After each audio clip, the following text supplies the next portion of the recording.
back to this Monday's episode of Just Another Year Chicago. My name is Nick Brody, joined alongside my good friend and co-host Tony Spita. I told you guys he was coming today. Oh, wait, I'm sorry. Hang on. Eberflus. I told you guys every single day this week, Eberflus is coming out of my mouth because that is the way you pronounce it. For those who missed it, I did it last episode too. But Tony, not only is my pronunciation correct now, I want to hear that reaction, but also Bears presser. I love the energy. I know that, a couple people talked after. We're only focusing on Eberflus and polls right now. What was your initial reaction for this? Yeah, I loved it. I honestly did. You can tell right at the beginning. And honestly, I was a little worried. Polls was clearly nervous. And I totally get it. After how we ran Nagy. Yeah. Honestly, we had the fear of God in him after we ran Nagy and Pace out of town. And I'll talk about it a little bit where I thought that he kind of flipped the switch. But I think they had great answers. You can tell Poles is like a very intelligent guy. So I don't really care about his public speaking. And Eberflus is just a pure high energy football guy. I'm excited. He kept his cool. If you look at Matt Nagy's presser compared to Eberflus's, that guy he knows football. He's not a salesman. Mm-hmm. He's here to make it work. So let's talk about the guy who hired Eberflus first. What was your reaction? I know you kind of hit on it, nervous at first, but that's okay because he wants to get this right. He knows that Chicago media is going to come. If he doesn't do it right, he's going to be ran out of town like every other guy.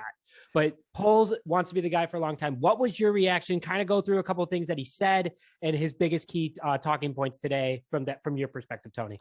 Yeah, so we're going to take the North and never give it back. Oh, chills down my spine. Get it on a shirt already. Dude, it on a shirt. Yes. Honestly, we might have to. So that was Ryan Poles. He said, so when I said there was a turning point in the press conference, he kind of started off, he was reading right out the paper, giving a shout out to his family, etc.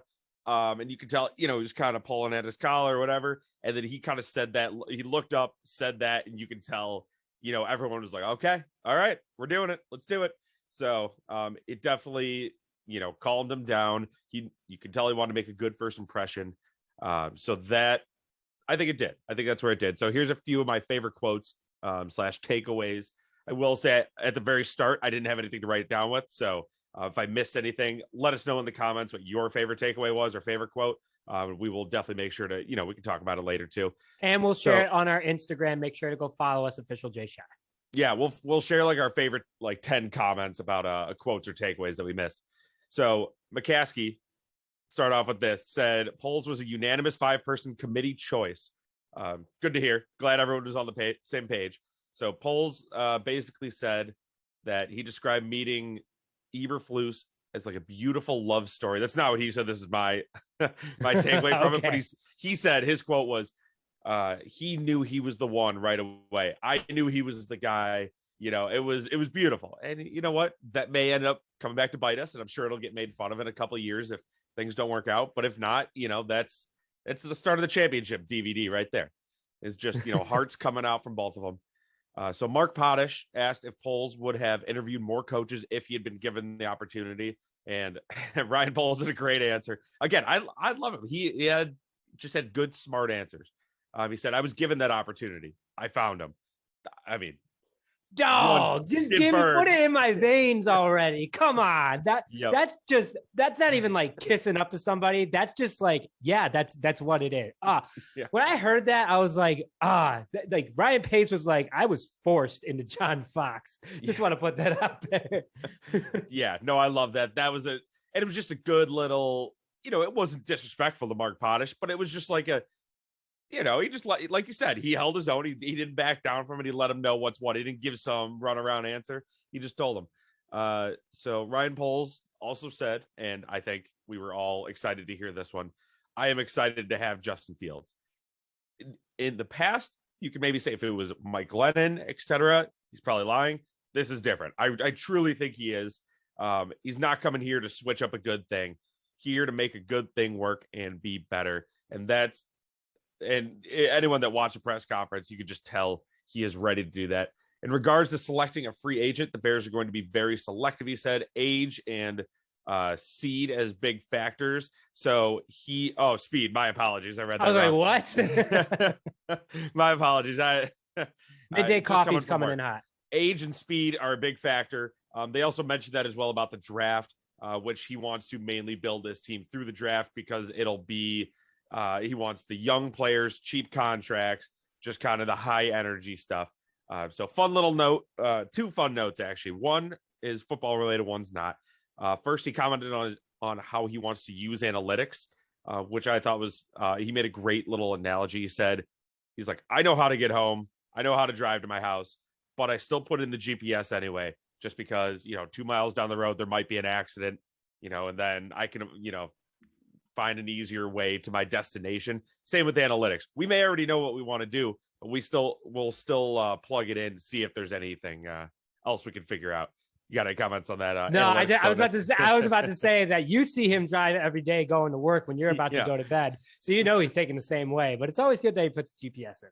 Yeah. And then my final thing that I thought was just kind of cool, that he has that connection to Chicago. And this is what I appreciated, non-football related.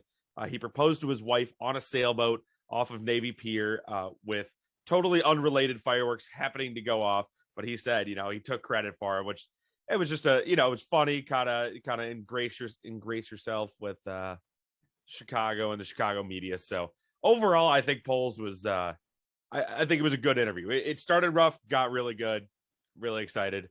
Nick, any final takeaways? What more can you ask for? Young guy coming into one of the best organizations, or one of the most historical organizations within the league. In sports, and he's the guy that's going to put it together. He has a great thing already built for him. Shout out to Pace a little bit. He did do what he had to do, but he got good at the end. He should have been good the whole time. Poles hopefully can learn from his mistakes, go forward with that, and he's seen a good organization. I'm excited for him. Chicago, I like that he's a family guy too. He had his whole family there. And his daughter, I guess, was making a scene at one point in the press conference, and he was just like rolling his eyes the whole time. So I think that was super awesome. But let's go to Eberflus really fast, and then some Justin Fields news that we just got while we were recording.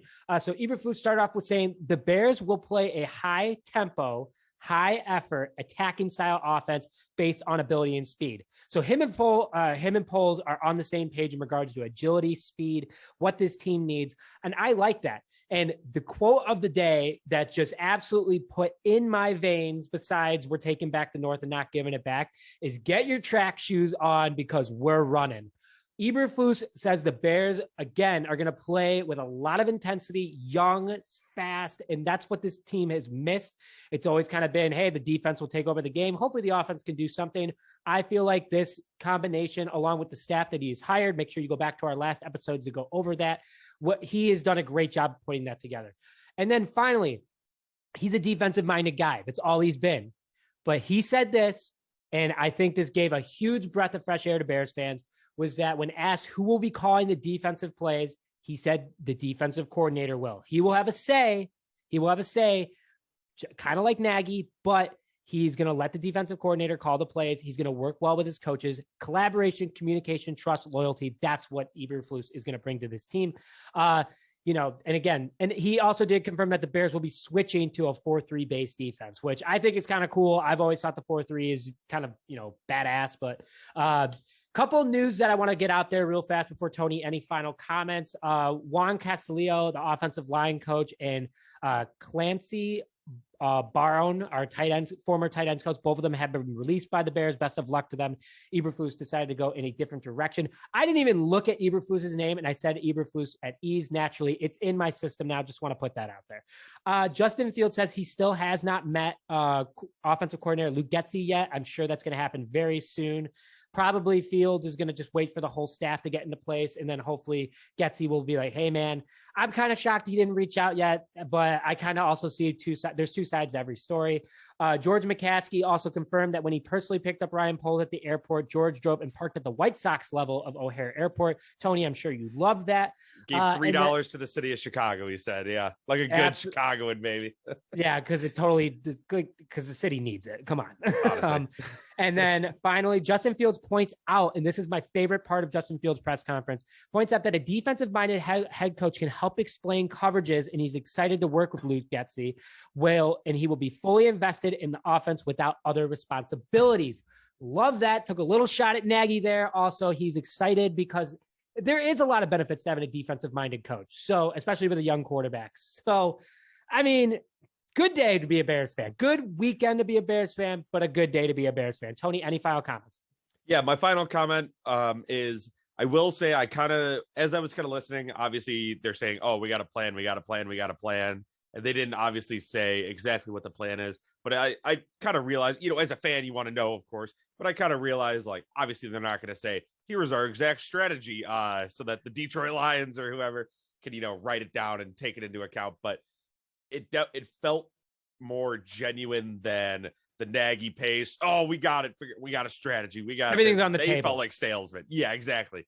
This felt like, they basically said everything about the plan without telling us the plan. So I feel more confident there's actually a plan. Last comment though. The one thing that I like, so he obviously made the comment saying like, we're taking back the North.